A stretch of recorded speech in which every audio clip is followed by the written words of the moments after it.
Welcome into a very special edition of the Pewter Plank Recap on Pewter Plank Radio Network. I am joined, as always, by editor of the Pewter Plank, Patrik Nohe, where we are not only going to break down the Buccaneers, but we're going to get a few NFL talkers in there as well.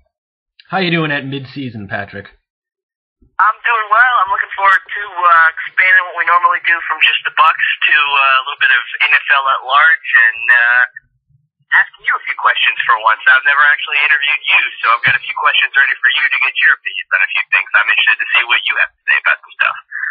We're going to get on everything here on this special edition of the Pewter Plank. So, Patrik, why don't you start with some of your talkers, because I'm always the one asking questions. Why don't we get you in the interviewer's seat? What's your talker number one here at postseason, or mid-season of the NFL? Well, I've got a few different things to ask you, but I guess I'll go with something that's a little bit kind of out there, but I think you'll kind of see where I'm coming from once we get started on this. What do you think about Peyton Manning for the MVP trophy this season? I have never seen a team fall apart that was picked to win their division and go somewhere in the playoffs so thoroughly as the Colts have. They're terrible. I mean, they really are awful. And I know Peyton Manning is a fantastic player, but he doesn't play defense. He doesn't block, and he doesn't run the football. And the Colts have gone from a team that looked like they could win something to a team that's just terrible. What's your thoughts on Peyton Manning for an MVP? Do you think that there's any merit to that? Well, I kind of had an inkling that the Colts were not going to have a good season this year when I heard that Peyton Manning was going to go down. Simply because, other than him on that team, I really didn't think that there was any other playmakers that could get the job done without his leadership. And that's been proven so far. Curtis Painter hasn't been able to do it. Kerry Collins wasn't able to do it. And he's had some pretty bad teams that he has kind of made a little bit better. So, Peyton Manning is the MVP. He's definitely the Colts MVP. And if he is at the end of his career with this neck injury, I think the Colts are in a lot more trouble than they think they are right now, because they're 0-6 now, or 0-7. If Peyton Manning is done, I mean, if he doesn't come back from this neck injury, if they don't get Andrew Luck, the Colts are not going to be a good team for a very long time, because if Curtis Painter can't do it and Kerry Collins can't do it, I have no idea who they're going to get to fill the shoes that Peyton Manning has left, because obviously they're huge shoes to fill. Following up on that point, I mean, you look at the big debate, it's always Tom Brady versus Peyton Manning. The Patriots were 10-6 without Tom Brady. You know, they still had a team that could compete and win week in and week out. This Colts team looks absolutely hapless. You're absolutely correct. I mean, without Peyton Manning, they may be the worst team in football. Yeah, you're totally right. I mean, does this change your opinion of the Brady versus Manning debate at all because of the haplessness of the Colts without Manning? Well, I've always had a feeling about Tom Brady that New England offensive line has always been pretty decent.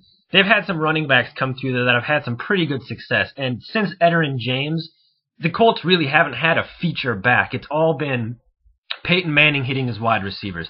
I believe that, and it was proven when Matt Castle was the quarterback, just about anybody can throw behind that offensive line in New England. They can run it, they can throw it. Indianapolis is different. They need Peyton Manning to game plan. He changes the play at least 6 or 7 times every play at the line of scrimmage. Tom Brady doesn't do that. He has great protection, and that's how he wins.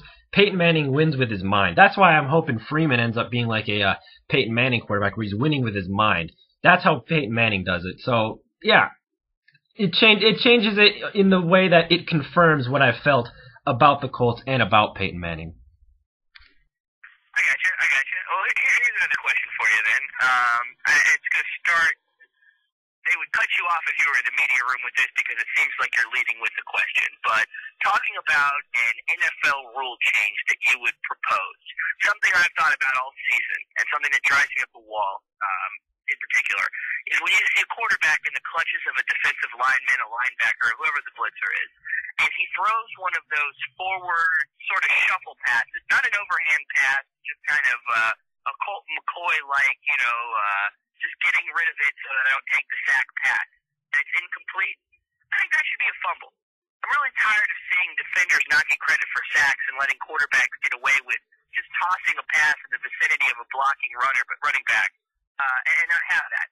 So here's my question to you. If you were on the competition committee, you had an opportunity to change anything about the sport rules-wise, what would your rule change be? My rule change would have something to do with this absolute confusion about what a catch is. Because this has been a problem for a very long time. It goes back to the Calvin Johnson thing, and it even goes back to the 1999 NFC Championship game with the Bucs and the Rams with Bertie Manuel. And did he catch or did he not catch the ball and all this garbage? Just define what a catch is and stick to it. Calvin Johnson made a catch. He made a touchdown catch last season that was not called a catch because of a technicality. You gotta be kidding me. A catch is a catch. If he gets to the ball and he has both feet in bounds and he has possession of the ball, who cares if it hits the ground? This confusion about catching and not catching, this needs to change. That's my opinion of it. What about you? Well, like I said, I finally got to the point where I'm tired of seeing that quarterback in the grasp of a defender getting pulled down and he throws the little shovel pass forward that goes incomplete, but because it bounces off of an unaware running back or whatever the situation is. I mean, you see it once a week in the NFL. You see it so much more in college. But to me, that's a fumble. You're not being intelligent with the ball. That's really winning on a technicality. It's the same as when you see a quarterback and he begins to slow down and the defender kind of pulls off because he doesn't want to get, some kind of an illegal contact for penalty or, some kind of major infraction for hitting the quarterback like you want to. And then the quarterback just runs for another 10 yards down the sideline because he takes advantage of the situation. It hurts the competitiveness of the game. So to me, that's one of those where I think they give too much leeway to the quarterback. But I've thought about that a lot lately, and I actually counted this past weekend. I saw 6 different plays where a quarterback should have taken a sack and actually got away with an incompletion because he shoveled it forward to a running back that didn't even know the ball was coming his direction. And I really think that needs to be started to count as a fumble because that's not a pass. They didn't intend to throw that ball. That's just trying to avoid a sack, and it's intentional grounding in my mind, really. Yeah, I agree with that. I don't know if I'd go as far to call it a fumble, but I definitely could see extending the intentional grounding rule to include that because it's the same thing like the catch thing. It's a technicality, and they're getting away with it. And it's changing the integrity of the game. It's changing the competitive edge of the game. If you're getting blitzed, you can just throw it at the back of your lineman's head, and all of a sudden it's an incomplete pass. So yeah, I totally agree with that point. I'll tell you one of the other things I would be interested in seeing is I like the fact that it's a spot foul with pass interference in the NFL, but that illegal contact really drives me up a wall because at least you see in every single NFL game once or twice a play where the illegal contact is called on a receiver that didn't factor into the result of the play at all.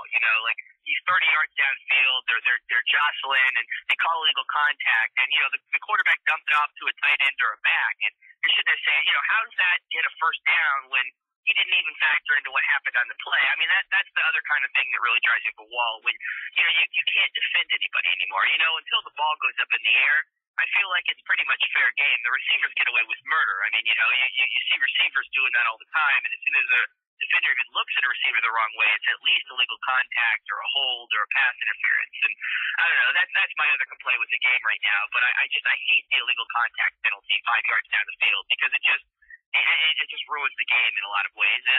It gives first downs when they don't need to be given. Yeah, I totally agree with that. Somehow, I mean, the other night they were showing old highlights of Deacon Jones and Dick Butkus, and these tackles that you're seeing that are classic tackles would be flagged nowadays. So I totally agree with you. It's changing the face of the game, and it's essentially turning it into tennis. I mean, you can't hit anybody, you can't yell at anybody. It's getting to a point where it's just getting beyond ridiculous, and they need to calm down and bring it back to what it used to be, and not what it used to be in terms of a violent, unchained game, but I mean, come on, let the guys play at least. like, it's funny you say about Deacon Jones because, you watch Deacon Jones highlights, you'll see all the time him clubbing the helmets of offensive linemen. I mean, that was the standard. They used to cast their hands without breaks so that they could slam it into the side of the helmet of an offensive lineman. And then this year you have Brian Price get fined $7,500 for hitting a lineman in the side of the head. And it's just like, really? That's trench play. You're going to start to police trench play for unnecessary contact? I mean, that now it's beginning to just get ridiculous. I mean, it is a men's sport. We compensate these men very well. Let them play, Yeah. Well, how much do you think that Ndamukong Suh going to New York is going to change this? Going off your question a little bit here, because he's on his bye week, he's invited himself to the league office in New York to discuss his penalties and his fines. Do you think this is going to change anything? It won't change anything, but I have to be honest with you. I shouldn't like Ndamukong Suh. I mean, I really do think that the Bucs and the Lions will have a budding rivalry if they both develop the way a lot of the talking heads around the NFL think they will. But I do like Ndamukong Suh. I mean, he's a real player. He keeps it. I hate to say he keeps it real, but he's not going to pull any punches. He's going to tell you what he thinks. I mean, he's said some pretty incendiary things already this season. He's certainly been fined for his aggressive play. I like the fact that he wants to go talk face to face with Goodell and say, hey, let's actually have this discussion. But do I think it changes anything? Absolutely not. I mean, I think that the players kind of gave up a great opportunity to reel Goodell in a little bit during this last lockout. I don't begrudge them for that because Lord knows I didn't want to miss any football like they're currently missing basketball. Yeah. I mean, I'm sure you as a Bulls writer can attest to how that is annoying, but at the same time, Goodell is really out of control. And I mean, he's arbitrary in what he decides to do and how he decides to fine you and when he decides to fine you. And Ndamukong Suh is one of those guys they should embrace. He is great for the NFL. I mean, he makes Detroit football interesting, for God's sake.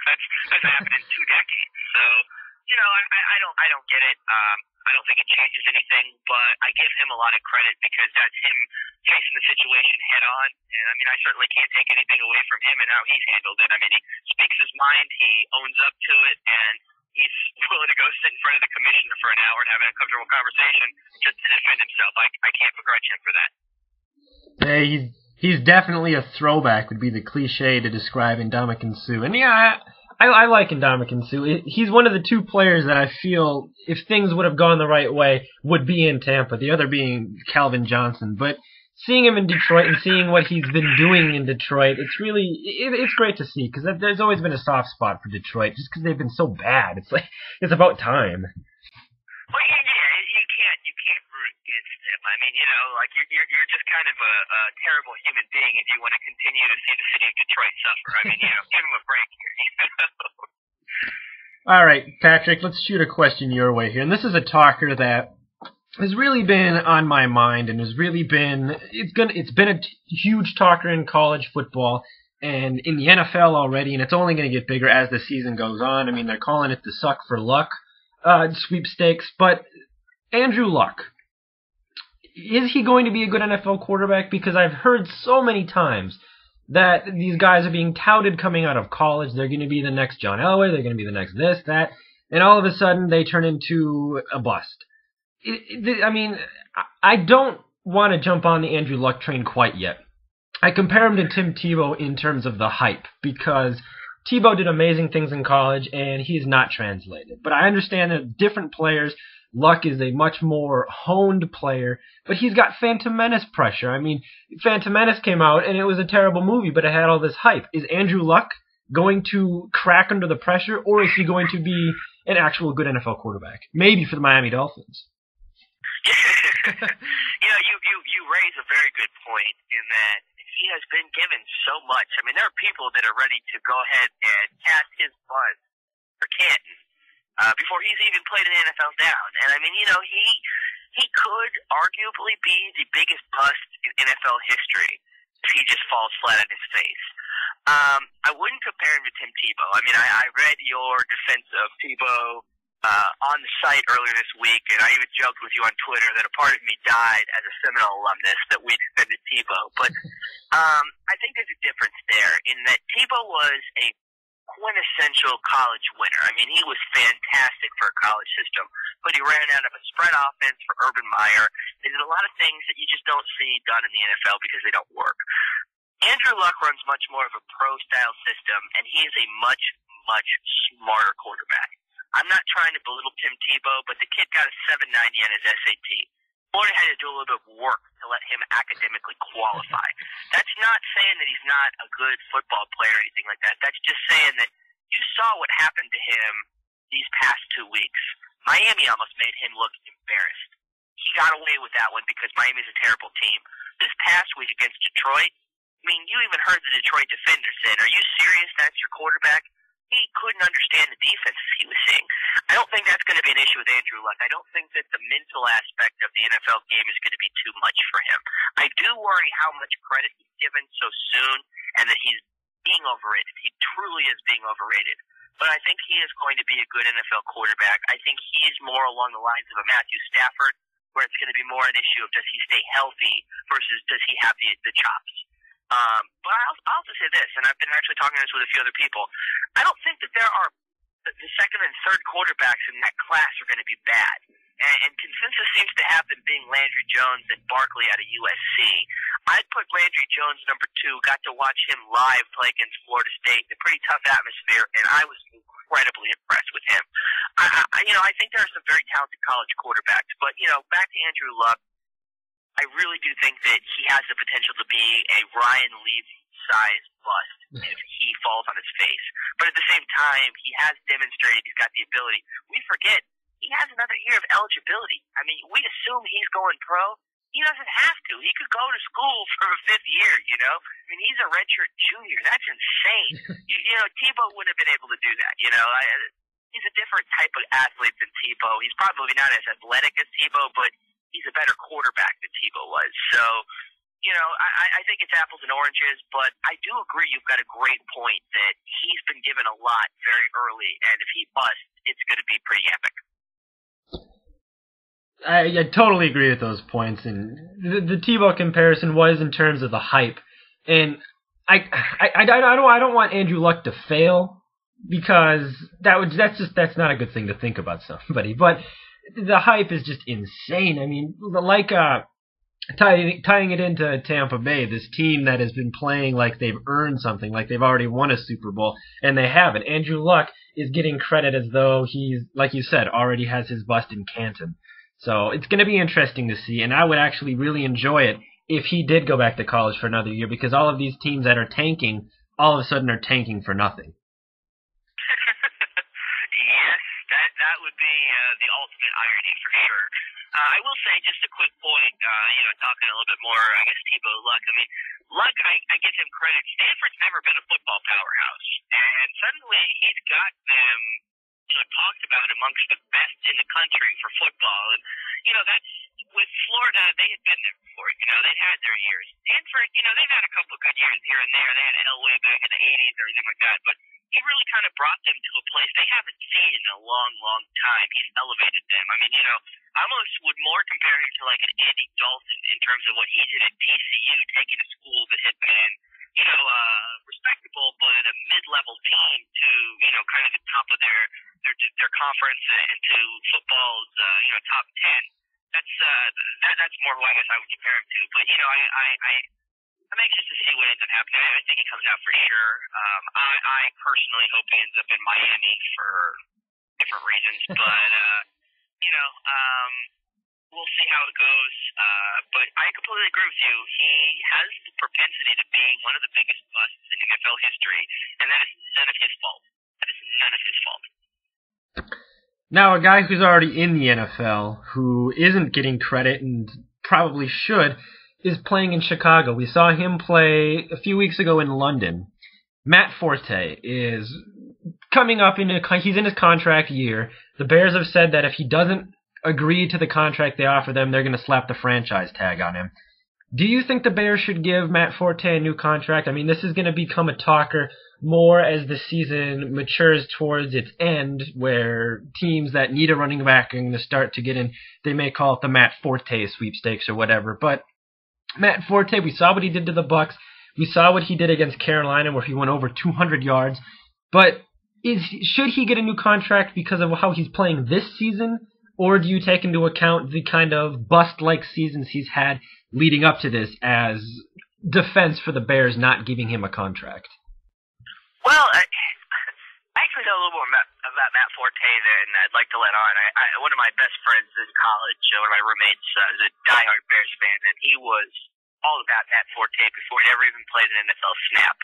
And he's been pretty right. And Matt Forte is a very, very talented guy. I mean, I think he is probably the closest thing the NFL has had to a Marshall Faulk-style running back since Marshall Faulk. I mean, he's multi-talented. He's not the best runner in the world. He's not the best receiver in the world. You can find guys that are better at both. But as far as a complete package, he's very impressive. And, you know, I always am of the mindset with running backs, it's a case-by-case basis. I mean, the Titans are obviously regretting giving Chris Johnson serious money because he looks like a joke right now. But at the same time, I think what Matt Forte does, and I think his style of play, can be successful over the course of a 3 or 4 year contract extension. I think the Bears would be crazy to let him go. I mean, I think they got the right idea. You have to hang on to this guy. You can't let him hit the free agent market. You're not going to be able to just go out and replace a Matt Forte, you know? You won't be able to find 2 or 3 guys that can do what Forte does, but there's something to be said for having one guy that can do that and only takes up one spot on your roster, and then you can kind of use those spots on some other things. I mean, you know, I think that the Bears would be crazy to let him go. And honestly, I was high on him before the Bucs game, but that really sealed my opinion. That guy can play. I mean, he is a multi-talented back, and he definitely is underrated as far as the NFL goes. He's a top 5 NFL running back, and he does not get near that type of credit. Yeah, I totally agree with that. I haven't seen in a long time, like you said, a back who can do both catching and running. I saw him run against Tampa. I saw him run against Carolina. But I saw him not run against New Orleans, but go over 100 yards receiving. A running back going over 100 yards receiving is insane to me. And the fact that he is capable of going 200 yards one game and then catching 100 yards another game, that Chicago needs to keep him in the Windy City if they want to continue to have the kind of offensive success, because Jay Cutler isn't the kind of quarterback who's going to win you games all by himself. He's going to get you only so far, and then he's going to make a mistake. With Matt Forte in that backfield, Cutler can get the Bears that far, and then give it to Forte, and then you can avoid a Jay Cutler late game interception or mistake or whatever. So yeah, I agree. They need to keep him in Chicago, and if not, he's going to be really good somewhere else, and he's going to get paid a lot of money to do it. I guess my question for you, following up on that, is maybe outside of Steven Jackson, can you think of a more valuable running back in the NFL? I don't think I really can. I mean, Steven Jackson is a guy who has been, I don't know if I'd really be as high on him as other people are, just because he hasn't had the team success in St. Louis. But again, without Steven Jackson, St. Louis is a one-dimensional team with just Sam Bradford. That's not a good football team. But outside of Steven Jackson, I'd have to go to Matt Forte, simply because of what he can do. I mean, there's other guys that are pretty good. I mean, in the discussion, you always have to consider Adrian Peterson as one of the best backs in the NFL. We saw him catch the ball on Sunday against Carolina. We all know he can run the ball. I mean, the guy does not go down. You can throw 5 defenders at him, and somehow he keeps his legs moving. I mean, the guy's legs are like the size of my body. It's incredible the way he just does not go down, his forward momentum. So in terms of all-around running backs, I'd say other than Steven Jackson, it would be down to Matt Forte and Adrian Peterson.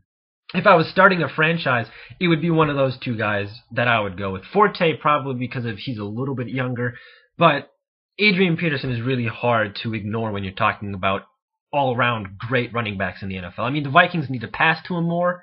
If they do that, then all of a sudden Adrian Peterson is a really great all-around back.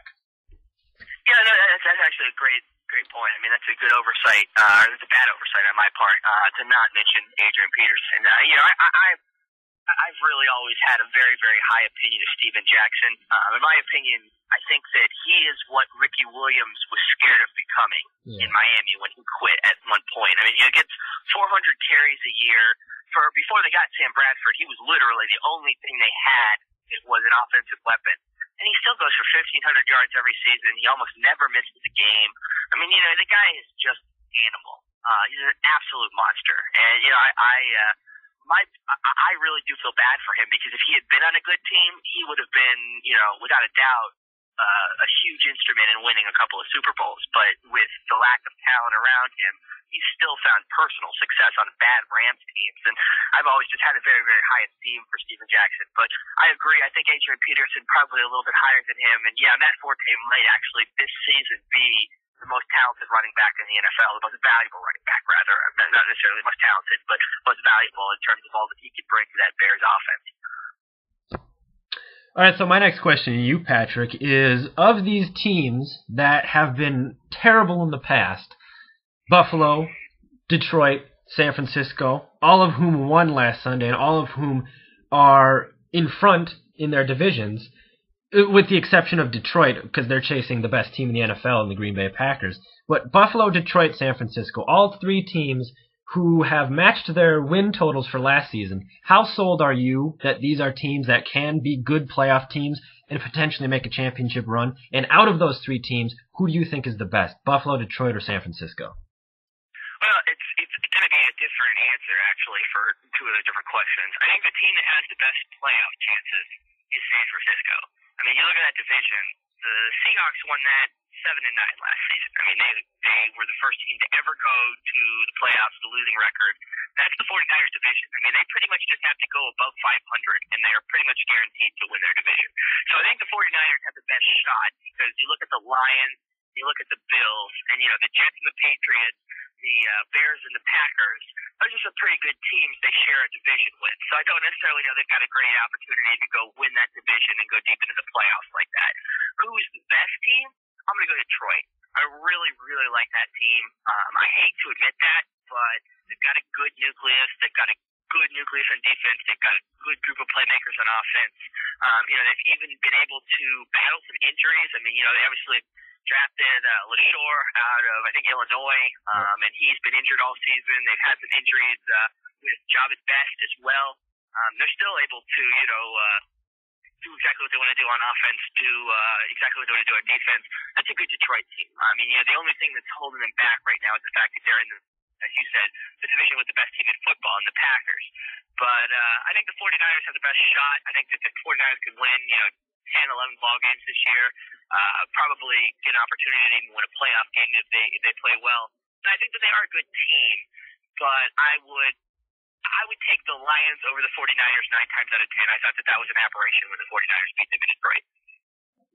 I'm going to go with Detroit as well for the reasons that you hinted on.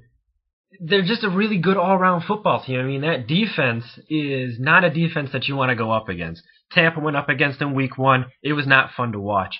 The Chiefs went up against them week 2. They only scored 3 points. I mean, the Broncos only scored 10 points against them. They're not a fun defense to go against. And I think in the coming years, that's a defense that's only going to get better and is only going to get scarier with, Sue. And if Vanden Bosch sticks around for a couple more years, and I mean, you got guys like Averill on the line. Those linebackers are only going to get better. And then the offense. They got 2 good defensive tackles.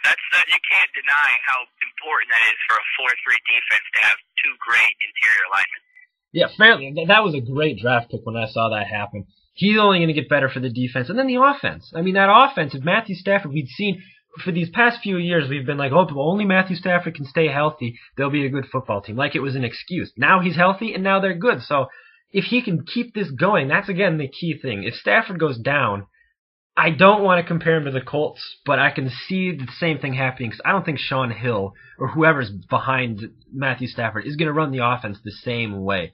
And with Stafford out, it takes away a lot of that, swagger that the Detroit Lions have because everybody's healthy, all the cylinders are firing, and it really works. And that's why if they were in any other division in the NFC, I think they win that division. But it's also, Detroit could be a argument for the NFL and their stupid rule where they have to let everybody in that wins a division. I've been a proponent that it should be like basketball for a while. I mean, the top 8 teams get into the playoffs. If you finish with a sub 500 record, you're not going to get into the playoffs. Let the better teams get in. I don't see Detroit getting edged because of this, but it's just, it's a tangent on the whole San Francisco-Seattle thing from last year. But out of those teams, I do think Detroit is good, and I think Buffalo might surprise some people in the AFC. I haven't given Buffalo a lot of credit this year, and they've had some pretty good games. I mean, yes, they've had a lot of high-scoring games against the Patriots and against the Raiders, but those are all games that they stuck in until the end. And I think that Fitzpatrick he's a smart kid. You say Luck coming out of Stanford is a smart kid because he's Stanford, the smart school and everything. I mean, this is a kid from Harvard. I mean, it doesn't get more smart than Harvard, and he's a quarterback for the Bills. He got paid. I think that Buffalo might surprise some people, especially with the Jets kind of not knowing who they are, play good one week, don't play good another week. The Patriots are starting to age on defense, so that might be, so Buffalo and Detroit are two teams I really see coming out. I still don't want to be as sold on San Francisco as a lot of people are. I think they're riding the hype, and I think they're riding a terrible division. But, Buffalo and Detroit are two teams I think to watch. San Francisco, and I also still hold some grudges for that 45-point blowout. But that's a whole different thing. Tampa did actually hand them a pretty decent defeat last season, so I think it evens out that way. Quick point before I ask you a Bucs-related question on the Bills. I'll have a much better read on how good the Bills are when I watch them beat the Miami Dolphins, because I've already watched the Patriots and the Jets beat the Dolphins. So once I have all three of those games in relation to one another, I'll kind of have a litmus test for where I think the Bills stack up in the AFC East. I mean, I'm hesitant to really squat on the Jets too much right now because they every year have a bad stretch of the season where people go, they're not that good. And then they end up in the AFC Championship game. I mean, the last 2 years that's happened. So until they are out of the playoffs, I'm not going to really sleep on them. And the Patriots, their defense actually is the opposite. They got old, and now they've gone young. They've got a bunch of very young players there, and I think they're just kind of going through some growing pains. But Belichick knows how to coach, and I think that team will round into shape before the end of the season and kind of be there. That's why I'm hesitant to say I think the Bills will go places, because the Patriots really don't let you go places in that division. I mean, there's very little mobility in that division because of the fact that team is so well coached, and they just take away so much from a team. So I did agree with you, but going to a Bucs related question, and talking about Bucs busts a little bit earlier in some quarterbacks. Would you say Josh Freeman has been a bust the first half of the Bucs season? I know that's kind of harsh, but he really hasn't been the same quarterback that was under center for the Bucs last season. He's shown some indecisiveness. He's clearly made some bad decisions around the goal line. And he hasn't displayed the same knack for leading the team back from those deficits in the second half like he did last year. And I mean, some of that is the Bucs dig themselves into a deep hole, but do you think Josh Freeman has taken a bit of a proverbial step back, or do you think that that's just sort of the circumstances? I think Freeman has taken a bit of a step back, especially in these last couple of games where particularly the 49er game and the San Francisco 49er game or the Bears and the 49ers game where he just wasn't good. And that's not what you want to see out of Josh Freeman. So that is a step back. It's very easy to lean on the comeback wins as why Josh Freeman isn't a bust, because without Freeman, it's arguable that they do not come back against the Vikings and they do not come back against the Colts, and all of a sudden you're looking at a team that only has, at best, maybe 2 wins in the entire season. So I don't want to say that Josh Freeman is a bust quite yet, but he's definitely taken a step back, and he needs to step up because it only gets harder from here on out. You've got the Saints coming up this week in New Orleans. Then you go to Green Bay, and then you go back home. You play the Texans, who are not an easy opponent. So, yeah, Freeman, he's taken a step back, but this is where you're going to see whether or not he is indeed a bust, because he's either going to get with it and realize that he's made mistakes and grow, or he's going to dwell on his mistakes and the Bucs are going to pay for it in the long run. I think I need to clarify. I don't mean bust in the sense of, he is a career type bust. I just mean this season, coming in with the expectations. And I think he's almost been a victim of how well he played his first full year as a starter, because you really don't match 25-6 all that often in the NFL. That's a pretty fantastic year for any quarterback, let alone a second-year quarterback. But, I think that he's a victim of the expectations that he kind of raised for himself. But this year, I mean, I just don't know that he's lived up to the expectations Bucs fans entered the season having for him. And, it'll be interesting to see over the second half of the year how he kind of plays. But the one thing that I've been the most concerned with is, he was very judicious with the ball last season in the red zone specifically. And this year, he almost seems like he's gotten an overconfidence at times where he just feels like he's going to be able to make that throw no matter what. And he can't. And, he's thrown probably 5 or 6 interceptions that way. And that's what really worries me is it's like, has the success almost kind of set him back in a way that maybe he has that confidence because of last year and it's unfounded in a sense. Yeah, I wasn't trying to define his career as in terms of a bust. I was kind of trying to say what you were saying, where where he's. I wanted to make sure that we didn't get a comment, on the website that was like, hey, he's not a bust. No, we don't think Josh Freeman's a bust. We're talking about this year in a vacuum. Yeah, this season, he needs to, he's taken a definite step back.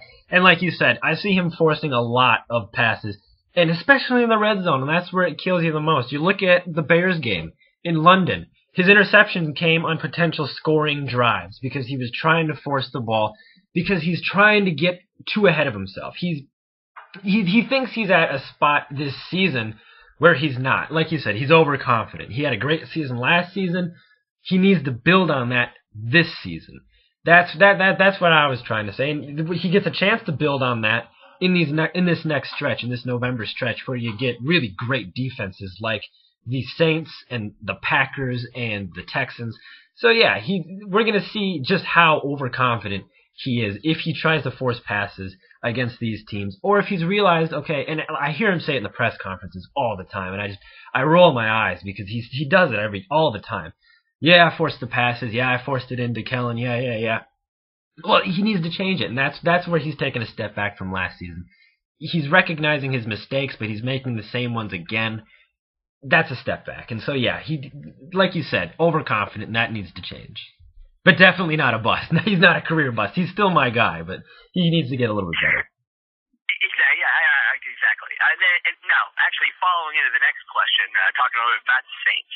You just mentioned you think they have a great defense. Do you really think they have a great defense? Because to me, that seems to almost be the Saints' run D is their Achilles heel. Because, I feel like the Bucs a couple weeks ago kind of put the blueprint out there. This is how you beat the Saints. You keep the ball out of Drew Brees' hand, you run, you control the clock, and at the end of the day, if you can keep it a one-score ball game, you've got a pretty good shot. The Saints gave up over 100 yards to Ernest Graham, and I love Ernest, but he's definitely not a top-flight NFL runner. Mm-hmm. Steven Jackson this past week, as the Rams picked up their first win, gashed him for nearly 160 yards and 2 touchdowns. Do you think that this Saints defense is a good defense, or do you think that maybe that is really the way that the Saints are beginning to fade a little bit, is that if they can't get their offense out there and score 40 points, they can't beat you? The Saints defense I'm kind of on the fence when it comes to the Saints defense, because they seem to always play well against the Bucs, and that's what it comes down to. They get blown out by these other teams. They have terrible first halves against Chicago, against St. Louis, who doesn't even have a win. But then whenever they play the Bucs or even the Falcons, it always seems that they bring the best to the table. And the Bucs set down the blueprint for beating the Saints, but you can't beat the Saints if you don't have the kind of running back to beat them. And Tampa doesn't have Ernest Graham anymore. They're going to have LeGarrette Blount on Sunday, but how much he's used is yet to be seen. So the Saints defense, it's starting to age. I don't see, and I've talked to some people, and they've shared the same opinion. I don't see the Saints winning any more Super Bowls with the team that they have right now. But what I'm concerned about when it comes to the Saints is how they play against Tampa, because whether or not they're a good defense, if they bury the Bucs when they play them, that sets Tampa back in the standings, and then all of a sudden their defense looks great, and you have me here talking about how great they are. But I'm on the fence with the Saints defense in terms of whether they're good or not. I don't see them winning more Super Bowls. They just seem to always play well against the Bucs, and that's my problem with them. Well, and you do make a great point there. Yes, they always do stack up very well against the Bucs, and Tampa finds itself in potentially great situations where if you win both games against the Saints, that's a pretty much full game lead over the Saints. You could have the same record at the end of the year, and you win 2-0 against them. You're going to the playoffs, and they're going to get on their couch and watch you play on You know, that you can't understate how important this game is. But, leading into my last question, actually, you mentioned that, they'll have LeGarrette Blount back this week. He said today, actually, that he is going to play on Sunday. He will be ready. We've been very high on the Pewter Plank on Mark Dominic and the front office and the way that the personnel in this team is run and the fact that they really do have a great eye for talent, so many things. But we did see last week against Chicago in London a situation that I really can't remember too many other situations where good football teams have had this. The Bucs didn't have a running back at the end of that game. I mean, they had Craig Lumpkin, Eric Lorick, who was a converted defensive end to run the football at the end of that Chicago Bears game. The only other thing I can think of that's even similar is when Al Davis, rest in peace, was still running the Raiders, and they got their center hurt, and they didn't have a backup center because Al Davis just didn't like the guy and had fired him. I mean, that's you don't want to be in that comparison, is what I'm saying. Yeah. What is your opinion of Mark Dominic after seeing? I mean, is that just an oversight? I mean, how do you explain that if you're the Bucs? Hey, we didn't have a running back. We went into that Chicago game with two true tailbacks on the entire roster.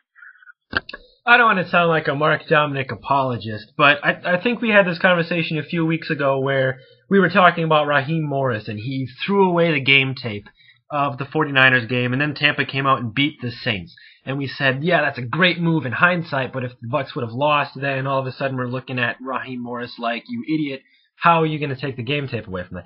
I see Mark Dominic in the same situation. It's a natural occurrence with the way he puts together his football team. He thinks he has the right thing with two really solid running backs who complement each other on the roster. And then you get an unfortunate and really bizarre scenario where you have both of them out. He did drop the ball, I believe, by not taking somebody off of the practice squad earlier before the London game and bringing them to London. I guess he thought he had something in Craig Lumpkin, but if something had happened to Lumpkin, like you said, all of a sudden you have a converted defensive end running the football, and that nobody wants to be in that situation. But Mark Dominic, it's going to happen with the way he puts together his football teams. Maybe he's going to learn from this. It's a young team from top to bottom, from Dominic all the way down to Freeman. It's young. They're going to learn from this. I don't want it to happen again because it was a very embarrassing situation to sit and try to explain why my football team all of a sudden has no running backs. But in terms of how Dominic runs the football team, he should keep up what he's doing. He's a practice squad kind of guy. That's how he's put together this team. He's going back to it again by calling up Madhu. So, it's going to happen. It shouldn't happen, but with the way he runs the team, it happens. And in comparisons to Al Davis, Al Davis, he's had some pretty good Raider teams in the past, and as crazy as he was, you can't take that away from him. And I'm not saying Dominic's going to be crazy, but it's not a terrible thing to be compared to Al Davis in his prime. No, that's actually a great point, and something that you hit on that I think actually really does resonate.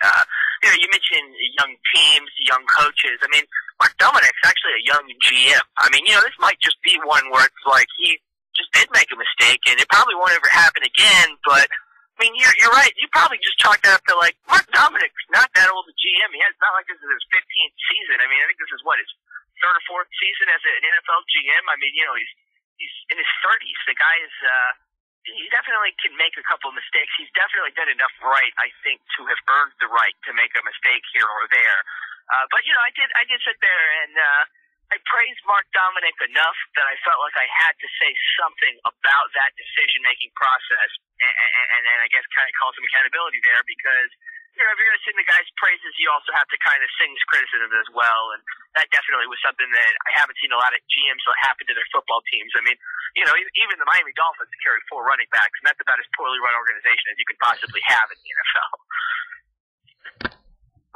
Yeah, the Dolphins, I don't want to pile it on, but I'm not envious of what's going on down in South Beach right now. I mean, they id a great basketball team, but they make up for it with just a terrible football team. And I love taking pop shots, too, because I know how much you love the Dolphins, but when we're better, it's not hard to be better than the Dolphins. I think there are 31 football teams in the NFL right now that are better than the Dolphins, and I'm not entirely sure I would bet against LSU if they had a chance to play them right now. So, it's pretty pathetic in Miami. I mean, I look at that as the cautionary tale as far as optimism for Bucs fans go. I mean, look at 2008. They're very similar to the way the Bucs entered this season. They had come off 2009. I mean, they had come off that 11-5 season. They had rejuvenated themselves with this young team. They had this exciting young nucleus and all these expectations, a great, in their minds at the time, GM and young head coach. And all of a sudden, here they are 3 years later after two 79 seasons. They're sitting 0-7, and it just kind of, I guess, in a way, it's a cautionary tale of just, I guess, reel in the optimism, reel in your expectations, because this is the NFL and parity is high, and one good season guarantees nothing. I mean, the Bucs should be feel very fortunate, because in my opinion, they've played some pretty lousy football at times, and they sit in position to take the lead in their division this week. I mean, they could be a half game up over the Saints in the lead for the NFC South, and they have yet to play their best football. So, I think that Bucs fans, it's just perspective, really. I like to joke about the Dolphins, but I mean, it should be good perspective, because our neighbors to the south are writing the book on how not to run a football team. Well, one of the reasons I think Tampa has had the success, when they've had the success, is their defense. So let's talk about the defense a little bit before we touch upon the team as a whole to close out our mid-season recap of how the Bucs are so far. So the defense, a couple of talkers and back and forth points for you, Patrik. Tampa's established itself as a second-half team. There are a few examples of them being a two-half team where, but I mean, because you could arguably say that the Saints game and the Falcons game, they were a two-half team. But, I mean, San Francisco, Minnesota, Detroit, Chicago, they didn't show up until, if it's not the last 2 minutes of the first half, the third quarter. So, how do you see the Bucs here? Because, they need to show up in the first half. Without that, who knows what's going to happen here? They could arguably be one of the best teams in the NFL if they played all four quarters, and they're getting by. I don't know how they're getting by just playing the final few quarters of these games. But how do you see this Bucs defense? Are they a second-half team, or am I just being overreacting here to their just abominable first-half games that they've had? No, you're exactly right. I will say this. There are there's probably 10 teams in the NFL that feel like if they just played a complete football game, they'd be one of the best teams in football. I mean, that's a consistent problem. But that all comes down to coaching. And, that's something that you hear from just about every coach all the time is you need to learn to be consistently efficient. You need to learn to, despite the opponent, despite the situation, despite how much time is left on the clock, do the same thing, play in it and play out. And that's where the Bucs really have yet to learn to be a complete team. And I think they'll get there. But what you see is a almost seems like disorganized team at times in the first half. Mm-hmm. And then you see a team that begins to reach what its potential is in the second half of games. And what you've seen this year, and a lot of times against better teams, sometimes if they don't come out well, they dig themselves too deep a hole for all of their immense talent to get themselves out of. But, if you're a Bucs fan, I think you can look at it one of two ways. Either A, you need your head coach to mature and start to teach this team and motivate this team to be consistent and to finish and to start all at the same level. And that's a deficiency on Raheem Morris's, and maybe that's something that he'll never get. I mean, I love Tony Dungy, but Tony Dungy was great at building a team, motivating a team, and getting kind of a team culture that was surrounding winning. But he was never the guy that really seemed the best at pushing a team over the edge, like John Gruden was the one that got there. I mean, Caldwell has almost had as much success as Dungy, just with Dungy's team, I think some coaches are better at some things than others. Maybe that's not Morris's strength, as he's not the type of guy at this stage in his coaching career that can coach a complete game, that can get a team to just play peak efficiency every game all season. I mean, obviously they do it against their divisional foes, but the test of a good team is doing it against, lowly teams, against bad teams, against teams that you're supposed to beat. And that's something the Bucs have never done. But the other way you can read that is that they just are yet to learn to be the team that they can potentially be And if that's the way you want to look at it, you can't help but be excited because they have a ton of potential. I don't know that there's another team in football outside of potentially the Detroit Lions that have as much, just latent potential on that team with athleticism and talent and all that the Bucs have. So, you can look at it one of two ways. I would rather look at it the latter, but I do think that Raheem Morris needs to kind of refine some of his process so that his team is more disciplined and capable of coming out and starting the way they need to. One guy on the defense that everybody's really glad to see back, and I am as well, is Tenard Jackson. And news came down last week that he's been re-signed through the next season. This is a guy I actually forgot existed. But when I remembered he existed was when I was seeing, Corey Lynch and Cody Grimm just getting burned in that secondary. That's why having Jackson back and having him basically pick up where he left off is really important to this defense. I honestly believe without him they lose against the Saints because he was right there and he motivated those guys right away. He got an interception. He intercepted Drew Brees. He said, hey, this guy's mortal. I haven't played for 56 weeks, and I just intercepted this guy. We can do this too. So I think having Jackson back and solidifying that secondary, pairing him back there with Sean Jones, it's going to be really, really good for this defense. They're young. They have a key player back. He's arguably one of the best safeties in the NFL. Having him back is going to be really good, and I was really happy to see that. I'm glad he's going to be here for the second half of the season when the season gets tough. How do you see Tenard Jackson coming back to this team and being here for the next season as well?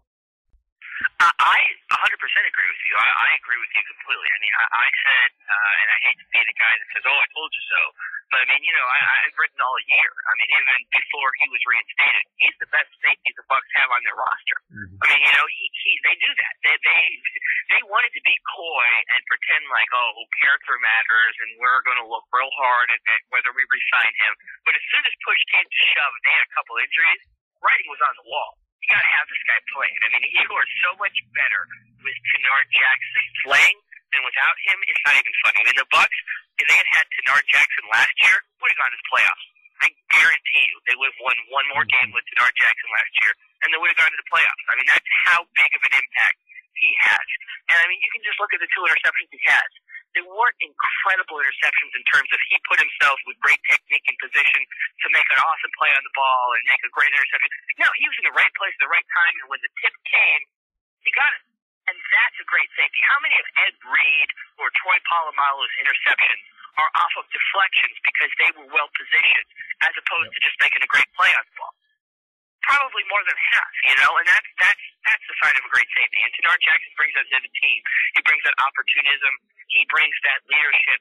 And I think when he's back there and you've got to keep Talib, you got Ronnie Barber, I think there's a confidence that the Bucs defense seems to have that says, hey, you're not going to throw on us, and we're learning to stop your run game. And I agree. I think that the Bucs are just a hands-down better team with Tenard Jackson than they are without him. And I give Dominic and the rest of the front office a lot of credit because it would have been easy with Talib and with all the other stuff going on to just say, you know what, we're going to go get a character guy. But they went with the talent. A bird in the hand is better than 2 in the bush, so to speak. And they've got a pretty nice bird in the hand in Tenard Jackson. So just re-sign him, bring him back.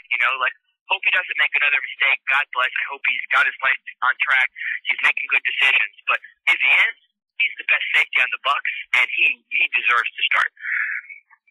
I'm glad you brought up Aqib Talib a couple times in that last conversation, and playing off of the character issues. There was an article last week on the Pewter Plank by the doctor, Dr. Mark McKenna. He was saying how he was not very high on Aqib Talib and where he is right now in his Bucs career, and I have to agree with him. One guy I'm getting really sick of, and it's unfortunate because I do believe he should be an impact player. It's Aqib Talib. His 2 off seasons in the NFL, they're earmarked with assaults and run-ins with the law. His production on the field is not up to snuff. He lost the Bucs a chance to win the game last week by basically poking Roy Williams in the eye. It's not funny. His mischief isn't cute like Warren Sapp. It's stupid. It's really starting to wear out his welcome. I know there are Talib apologists out there who will fall on the sword for him, but it comes to a point where it starts to be enough. He has 1 interception this year. He's not held his guys in check, and he's not been the shutdown corner he's supposed to be. Calvin Johnson burned him, erased that 1 interception that he's had. Pierre Garçon was the reason the Colts almost beat the Bucs on Monday Night Football. Roddy White stayed out of the end zone, but he almost got 200 yards on Aqib Talib. I mean, Josh Morgan was going crazy until Talib decided to, break his body at the end of that game in garbage time. And I honestly believe if Christian Ponder had been under center for that Bucs game in the Metrodome, that Percy Harvin would have gone over 100 yards. I mean, Harvin had one of his best games of the season against Aqib Talib. So Talib has been a disappointment. He needs to get it together in the second half. And the Bucs, Bucs fans need to be nervous about games against Andre Johnson and all of those Packers receivers and what Aaron Rodgers can do, especially the way that Talib has been such a disappointment. I find it really unfortunate that the guy who's supposed to be the successor to Rondé Barber's excellent run as a Buccaneer is just not living up to it. So how do you view Aqib Talib? Because maybe you feel differently than myself and Mark do about Aqib Talib. So how do you feel about Talib? And how much of this is on Rondé Barber, who is a character guy and so far hasn't been able to rub it off on Talib? Well, none of it's on Rondé Barber. I mean, I think it's funny how much the antithesis of Rondé Barber Aqib Talib is. Because Rondé Barber is perhaps one of the best zone cover corners to ever play in the NFL. He's in a league of his own with sacks and interceptions. I think he's a Hall of Famer. But you ask Rondé Barber to cover a guy in man, and he looks about as lost as I would in an NFL game.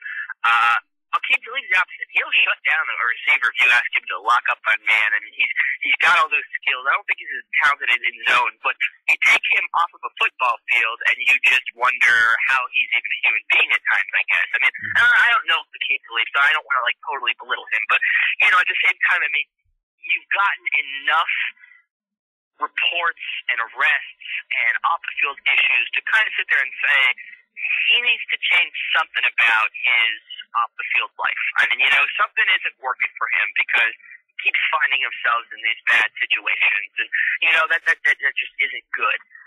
But as far as replacing him, it's difficult because I have never been high on E.J. Biggers. I don't think he's a good corner. I'm not, I don't think he's a bad corner, but he's not a good corner. He's not a starting NFL corner, and anybody that thinks he's going to be able to hold his own against an elite NFL receiver has another thing coming, because he can't. Tyron Lewis is the same way.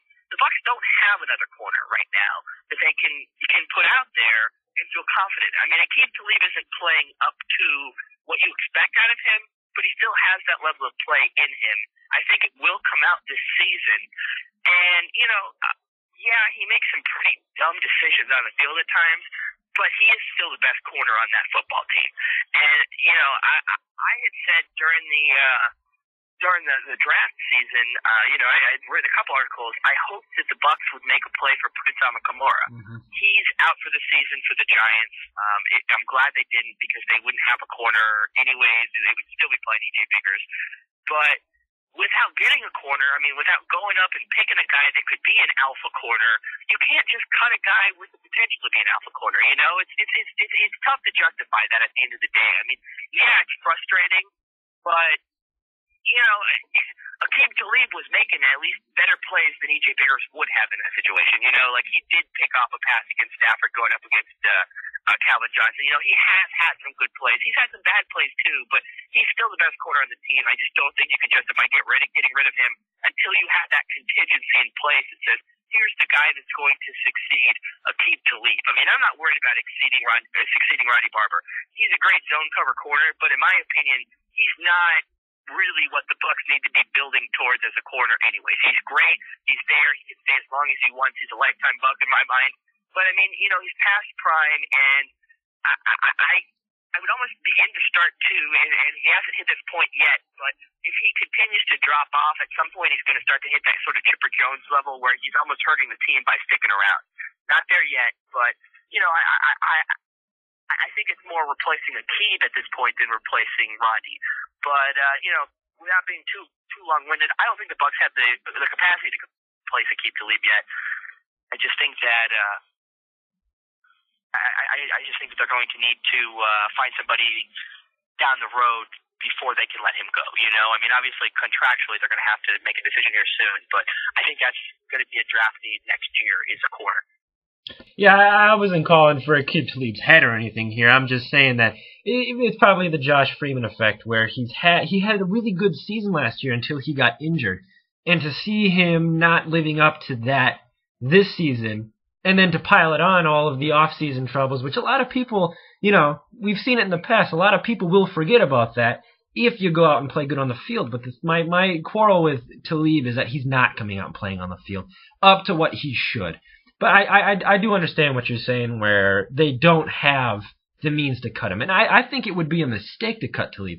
I didn't want to cut Talib this off-season when he was in trouble. I don't want to cut him now. I just want him to step up his game, and I want him to make me feel confident that Andre Johnson coming back from a hamstring injury is not going to go insane on Tampa against, when they play the Texans. That's all I'm saying about Talib. He just needs, maybe it's because I hold Talib in too high of esteem as a cornerback for the Bucs. That's where my problem with him this season comes. He's just not playing to what I'm expecting him to play. Well, yeah, I can totally understand that. I mean, I don't know if Andre Johnson even plays against the Bucs, but if he does, if he's healthy, I've seen Andre Johnson shred Darrelle Revis. It might not matter if Aqib Talib is on his game against a receiver like Andre Johnson or Calvin Johnson. I mean, those two guys, they just impose their wills on a defender. And a lot of times, it doesn't matter if you're truly elite. At 6'3", 230 for Andre Johnson, 6'5", whatever, 230 for Calvin Johnson. Those men can play. They're as Jimbo Fisher would say here at Florida State, they're on scholarship too. They're good players also. So I don't necessarily know. I'm not going to fault him. I do need to see him mature. And I'm disappointed. I mean, that Chicago call with sticking his finger in Roy Williams' face mask, that I really did agree with what you said and what Dr. McKenna said. You grow up, man. I mean, you're on thin ice already. Don't do that. I mean, even if it eats away at part of your pride, just let it go. At some point you just have to grow up and start making that distinction. And he's yet to do that. And I mean, that's really, I guess, what's the most disappointing is just from a personal standpoint, you'd like to see that growth, and it's clearly still not there. But I admit I'm still biased. I still do really want to see Aqib Talib turn into the kind of corner I think he can be. And, I'm not ready to give up on quite yet. In talking about growing and talking about getting better from being young, that brings me to my final talker about the Bucs defense up to this point this season. And it's on a brighter note from Talib. I am impressed at how this young defense has handled the situations they've been in and not given up. Key situations being the two defensive stands, goal line defensive stands they had to make against Chicago last week, and they didn't allow a touchdown. That was big. Containing Adrian Peterson week 2, not letting him bust out in one of his, signature long runs where he just drags the entire defense with them. Situations like that, I've seen this young defense hold their own, and I like how they're gelling. And two guys that I would say are my defensive MVPs up to this point are Adrian Claiborne and a guy I know you're high on, or you were high on before the season, I remember, Mason Foster. Claiborne is a guy I know you were underwhelmed with on draft day, and a guy I was iffy about as well, but he's got 11 tackles, 2 assists, but he's got 21 yards lost to his credit. He's been huge in killing drives, and Claiborne hasn't tackled anybody behind the line of scrimmage. Those 21 lost yards are from the 3 sacks that he's had. And Foster as the middle linebacker is just a freak. I mean, I was never overjoyed with Barrett Ruud. Never really high on him. When they replaced him with Foster, I wasn't too upset. And Foster's numbers up to this point reflect my excitement. I mean, he's all over the place. He's got 22 tackles, 10 assists. He's got a forced fumble, a fumble recovery. He always seems to be there whenever the camera follows the ball, follows the runner. Somehow you see those short little dreadlocks flopping in the helmet. There's either Adrian Claiborne or Mason Foster. These guys are really starting to become the center of the defense, and I think that's huge. And if they can develop, you've got a lot of years ahead of them where these guys could become leaders. I mean, Claiborne could be the leader on the defensive line that McCoy hasn't really been up to now, and Foster could be the leader that the Bucs wanted Ruud to be, and he never really became. What do you think about not only Claiborne and Foster specifically, but this young defense and the potential leaders that they have, and how they've reacted in situations where a lot of other defenses would have given up? I have to admit, I mean, I at various points in this season have been a hater against both Claiborne and Foster. I thought Foster got too much too soon. I was worried about how much responsibility they gave him right out the gate. Totally unfounded. Happy to eat the crow. Crow tastes delicious. Mason Foster has been spectacular. I mean, people go, 22 tackles, that's not that great. You gotta look at what the Bucs defensive system asks their middle linebacker to do. And Mason Foster has been opportunistic. He's got his nose on the ball most plays. He's exactly in position when he needs to be. He has really been, he's far, he could play like crap the rest of his rookie season, and I'd still consider this year a success for him. He has far exceeded my expectations. Claiborne, same kind of guy. He, I think, is still raw in terms of some of his technique. I don't think he has the pass rushing repertoire that he's going to eventually develop and be successful with. But that motor, I mean, you can't teach that. And I think that's what the Bucs saw in both of those players, is the motor, the tenacity, just the mental ability. And I think that you're seeing, without necessarily having the technique and the coaching all come together quite yet, just the potential has been enough to show both of these players they're going to be some NFL studs. The one guy I'm a little disappointed I haven't seen as much out of is Bowers, but I understand the Bucs might be taking it a little slow with him. He's still kind of recuperating. I'm sure they're trying to be pretty safe about, the injuries that he came to the NFL with. But Claiborne and Foster, I mean, fantastic. And this whole young Bucs defense, I mean, they're really beginning to take on the personality of those two players. Where, as Raheem Morris would have have happily deemed it, they're hungry. I mean, they really are hungry. They've got tons of potential, and they're just going to get better.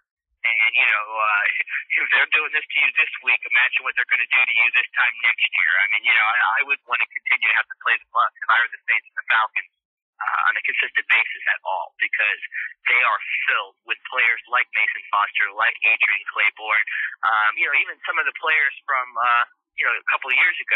One of my favorite players in the defense, I continue to say I think he needs to get more time.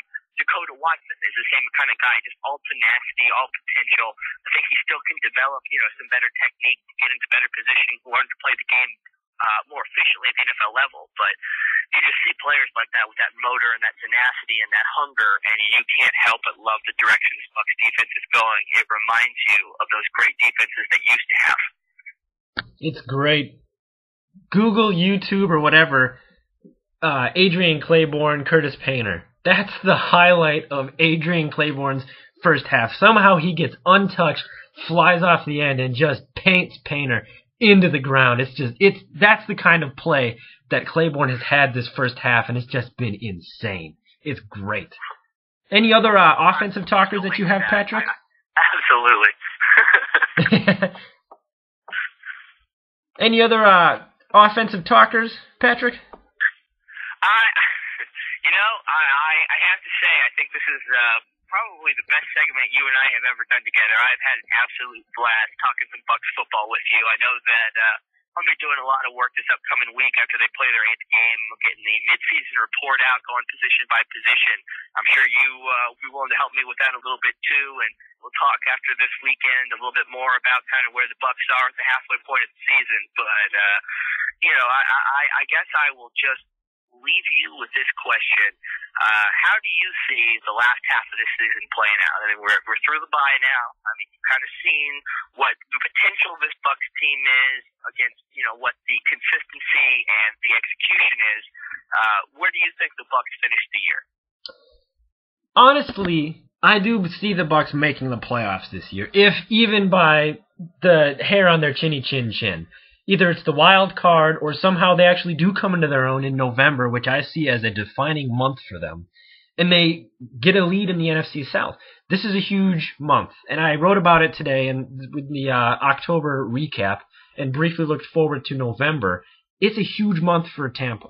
They have New Orleans, Green Bay, Houston, right in a row. If you can win those 3 games, that automatically jettisons you to the top ranks of the NFL teams that are out there, because you're beating the Saints, which puts you on top of them 2 games.